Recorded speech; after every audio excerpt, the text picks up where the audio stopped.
កម្ពុជាបាននឹងកំពុងធ្វើការជាមួយសហរដ្ឋអាមេរិកហើយក៏បានធ្វើការជាមួយចិនទៅលើបញ្ហាទាំងអស់នេះផងដែរតើសម្ដេចគិតថាសហរដ្ឋអាមេរិកនិងចិនគួរតែធ្វើការជាមួយគ្នាឲ្យកាន់តែជិតស្និទ្ធដែរឬទេពីព្រោះដោយដែលសម្ដេចបានលើកឡើងបញ្ហានេះគឺជាបញ្ហាអ ுக ្រិតកម្មឆ្លងដែនដែលមានប្រទេសណាមួយអាចដោះស្រាយតែឯងបាននោះទេ Of course I mean បាទជាការពិតណាស់លោកប្រធានាធិបតីស៊ីជីនពីងនិងលោកប្រធានាធិបតីត្រាំទើបតែបានជួបគ្នាហើយរដ្ឋមន្ត្រីការបរទេសអាមេរិកលោក Rubio ក៏កំពុងស្ថិតនៅរដ្ឋធានីប៉េកាំងដើម្បីពិភាក្សាជាមួយរដ្ឋមន្ត្រីការបរទេសលោកវ៉ាងយីអំពីការរៀបចំដំណើរទស្សនកិច្ចរបស់ប្រធានាធិបតីស៊ីជីនពីងទៅកាន់សហរដ្ឋអាមេរិកទាំងនេះគឺជាកិច្ចសហប្រតិបត្តិការទ្វេភាគីប្រទេសទាំងពីរមានកិច្ចសហប្រតិបត្តិការទាំងនេះរួចហើយនៅក្នុងក្របខ័ណ្ឌអន្តរជាតិនឹងមានកិច្ចសហប្រតិបត្តិការនិងកិច្ចសហប្រតិបត្តិការពហុភាគីដែលរួមមានទាំងសហរដ្ឋអាមេរិកនិងប្រទេសចិនទន្ទឹមនឹងនេះកម្ពុជានឹងធ្វើជាម្ចាស់ផ្ទះនៃសន្និសីទអន្តរជាតិស្ដីពីការឆបោកតាមប្រព័ន្ធអនឡាញនៅពេលខាងមុខសន្និសីទនេះនឹងមានការចូលរួមពីភាគីចិនហើយក៏នឹងមានការចូលរួមពីការិយាល័យស៊ើបអង្កេតសហព័ន្ធអាមេរិក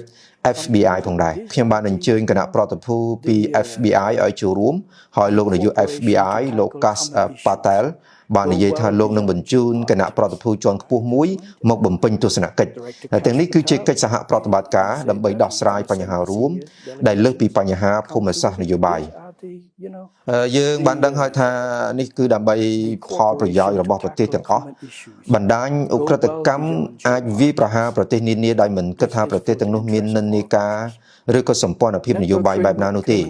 អ្វីក៏ដោយដែលពួកគេអាចកេងប្រវ័ញ្ចបានគឺពួកគេនឹងកេងប្រវ័ញ្ចពួកគេក៏អាចវាយប្រហារទាំងសហរដ្ឋអាមេរិកនិងចិនក្នុងពេលតែមួយផងដែរដើម្បីទទួលបានផលប្រយោជន៍ជាប្រាក់ពីប្រតិបត្តិការឆបោកឬប្រតិបត្តិការគ្រឿងញៀនហើយដូច្នេះខ្ញុំយល់ឃើញថា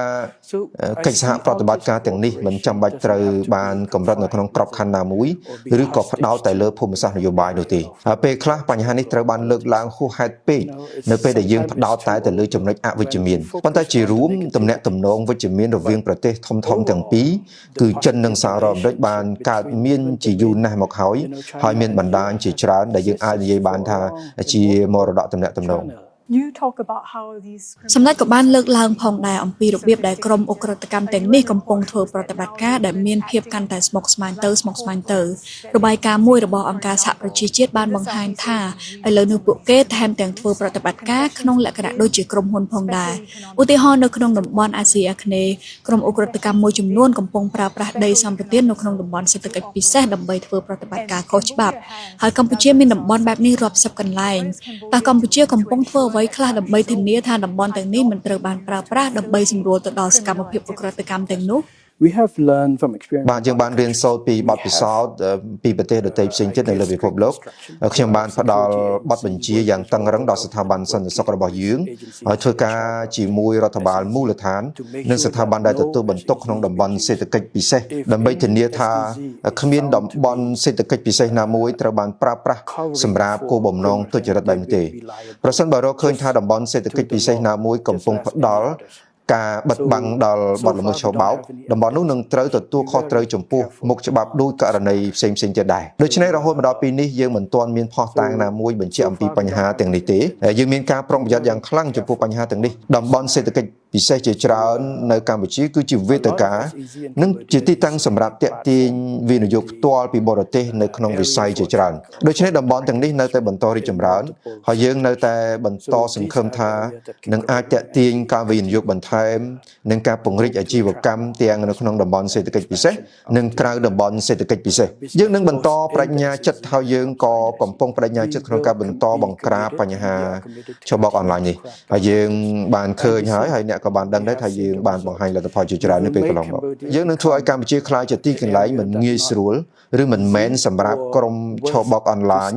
ស្នាក់នៅធ្វើប្រតិបត្តិការនោះទេនេះគឺជាការបដិញ្ញាចិត្តរបស់យើងហើយយើងនឹងបន្តធ្វើជារៀងរហូតថៃបានផ្អាកកិច្ចពិភាក្សាអំពីបញ្ហាព្រំដែនខណៈកម្ពុជាស្វែងរកកិច្ចពិភាក្សាតាមរយៈអង្គការសហប្រជាជាតិអំពីវិវាទដែនសមុទ្រតើមានកិច្ចខិតខំប្រឹងប្រែងអ្វីខ្លះដើម្បីចាប់ផ្ដើមកិច្ចពិភាក្សាអំពីព្រំដែនឡើងវិញ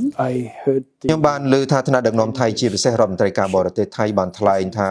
ដោយសារកម្ពុជាទៅកាន់ UN Close នោះបានបិទទ្វារសម្រាប់ការចរចាបញ្ហាព្រំដែនគោកចំពោះសេចក្តីថ្លែងការណ៍នេះខ្ញុំចង់និយាយថា វាមិនមែនជាភាពត្រឹមត្រូវនិងមិនយុត្តិធម៌បន្តិចឡើយដោយផ្អែកទៅលើហេតុផលពីរទី1ហេតុផលដែលយើងបានទៅរកនីតិវិធីផ្សះផ្សាជាកាតព្វកិច្ចក្រម UN Close គឺដោយសារតែថៃបានសម្រេចលុបចោលកិច្ចព្រមព្រៀងទ្វេភាគីតែមួយគត់ដែលមានរវាងកម្ពុជានិងថៃស្ដីពីបញ្ហាដែនសមុទ្រគឺអនុសារណៈនៃការយោគយល់គ្នាឆ្នាំ2001ហើយជាការពិតណាស់ក្នុងរយៈពេល16ឆ្នាំឬក៏រយៈពេល17ឆ្នាំទាំងកម្ពុជានិងរដ្ឋាភិបាលថៃជាច្រើនអាណត្តិប្រហែលជា13អាណត្តិឬច្រើនជាង10អាណត្តិបានបន្តព្យាយាមធ្វើការដោយផ្អែកទៅលើអនុសារណៈនេះនិងព្យាយាមស្វែងរកដំណោះស្រាយហើយនៅក្នុងនោះក៏រួមមានអតីតនាយករដ្ឋមន្ត្រីថៃ2រូបគឺនាយករដ្ឋមន្ត្រីស្រិទ្ធាថាវិនស៊ីននិងនាយករដ្ឋមន្ត្រីផែនថុងឋានស៊ីននវត្រាក្នុងអំឡុងពេលដែលខ្ញុំកាន់តំណែងដែលយើងបានធ្វើការនិងព្យាយាមស្វែងរកដំណោះស្រាយចំពោះការអភិវឌ្ឍរួមនិងបញ្ហាផ្សេងៗទៀតប៉ុន្តែជាអកុសលបន្ទាប់ពីការលើកឡើងរបស់យើងនិងការស្នើសុំរបស់យើងឲ្យថៃគម្លប់ចោលអនុសារណៈនៃការយោគយល់គ្នាឆ្នាំ2001រដ្ឋាភិបាលថៃនៅតែបន្តលុបចោលដូច្នេះយើងគ្មានជំរើសផ្សេងក្រៅពីរកនីតិវិធីផ្សះផ្សានោះទេហើយទី2ពីមុនមកมันមានលក្ខខណ្ឌมันមានកិច្ចព្រមព្រៀងឬអ្វីផ្សេងទៀតនោះទេ បើតាមការសង្កេតហាក់បីដូចជាមានការមិនស្របគ្នារវាងថៃនិងកម្ពុជាអំពីអ្វីដែលកិច្ចពិភាក្សានៅអង្គការសហប្រជាជាតិគួរផ្ដោតលើថៃចង់ផ្ដោតនឹងពិភាក្សាអំពីការកំណត់ខ្សែព្រំដែនសមុទ្រឡើងវិញខណៈកម្ពុជាចង់ផ្ដោតលើការអភិវឌ្ឍរួមនៅក្នុងតំបន់ត្រួតស៊ីគ្នាទាំងនេះក្នុងចេតនាសុចរិតពីខាងកម្ពុជាតើកម្ពុជាអាចពិចារណាកំណត់វិសាលភាពនៃកិច្ចពិភាក្សាឲ្យផ្ដោតតែលើការដោះស្រាយបញ្ហាព្រំដែនសមុទ្រដែរឬទេ I think this point is ខ្ញុំគិតថានៅពេលនេះវាឆាប់ពេកក្នុងការពិភាក្សាគ្នាអំពីរឿងនេះយើងត្រូវបន្តទៅមុខនឹងព្រមព្រៀងគ្នាអំពីដំណើរការតែងតាំងចៅក្រមឥឡូវនេះយើងកំពុងធ្វើការជ្រើសប្រធានយើងមាន2រូបភាគីនីមួយៗបានតែងតាំងដោយចៅក្រម2រូបហើយយើងត្រូវការប្រធានក្រុមចៅក្រមដែលជាចៅក្រមទី5ហើយយើងកំពុងតែធ្វើការទៅលើបញ្ហានេះដូច្នេះការកំណត់វិសាលភាពនៃកិច្ចពិភាក្សានៅពេលនេះមិនមែនជាអ្វីដែលកម្ពុជានឹងពិចារណានោះទេមែនទេវាមិនមែនជាអ្វីដែលយើងធ្វើបានយើងបានដាក់សំណើ2គឺការកំណត់ខ្សែព្រំដែននិងការបោះបង្គោលព្រំដែនការកំណត់ខ្សែព្រំដែននិងតំបន់អភិវឌ្ឍរួមសម្រាប់ការសម្រេចចិត្តប៉ុន្តែអ្វីដែលខ្ញុំបាននិយាយសម្រាប់ពេលនេះនិងនៅក្នុងដំណាក់កាលនេះគឺយើងគួរតែផ្ដោតលើដំណើរការនេះបន្តទៅមុខសិនសមាជិកព្រឹទ្ធសភាលោកលីយ៉ុងផាត់ត្រូវបានសហរដ្ឋអាមេរិកដាក់ទណ្ឌកម្មពាក់ព័ន្ធនឹងការបង្ខំឲ្យប្រព្រឹត្តបទល្មើសសមាជិកព្រឹទ្ធសភាមួយរូបទៀតលោកកុកអានត្រូវបានសហរដ្ឋអាមេរិកដាក់ទណ្ឌកម្មពាក់ព័ន្ធនឹងការផ្ដោតទីតាំងសម្រាប់ការជួញដូរមនុស្សតើសម្ដេចគិតថាចំណាត់ការទាំងនេះរបស់សហរដ្ឋអាមេរិកមានភាពយុត្តិធម៌កម្រិតណា I think the ខ្ញុំគិតថានេះជាបញ្ហាផ្ទាល់របស់បុគ្គលម្នាក់ៗហើយសមាជិកប្រសិទ្ធិ